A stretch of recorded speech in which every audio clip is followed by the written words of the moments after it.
ఇప్పుడు ఈ ప్రభుత్వం ఇచ్చే 3,000 పెన్షన్ చంద్రబాబు నాయుడు గారు 4,000 చేస్తా అన్నారు. అది కూడా మీ ఇంటికి పంపిస్తానన్నారు. ఇప్పుడు ఈ వైసీపీ ప్రభుత్వం దుష్ప్రచారం చేస్తుంది.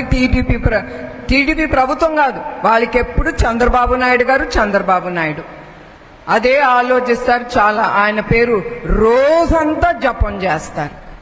అది వాళ్ళు మర్చిపోతున్నారు. ఆ పేరు వాళ్ళు జపం చేస్తే ఆయనకి ఆయుష్ కూడా పెరుగుతుంది. అది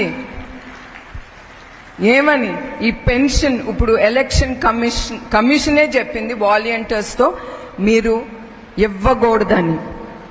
అది వీళ్ళేం చేశారు, చివరిగా అది వచ్చేది ఆ ఒక్క డబ్బే వాళ్ళకి పెన్షన్. ఇప్పుడు దాకా అన్నీ తినేశారు. మీకోసం శాంక్షన్ చేశారు. మీ సచివాలయం కానీ ప్రతి ఒక్కటి బ్యాంకుకి అప్పు తీసుకుంటున్నారు. వాళ్ళకి గ్యారంటీగా బిల్డింగ్లన్నీ ఇచ్చేసి ఇంకా మిగిలింది వృద్ధులకి వచ్చే పెన్షన్. ఆ పెన్షన్ కూడా వదలకుండా అది కూడా తినేసి చంద్రబాబు నాయుడు గారు అందించట్లేదు.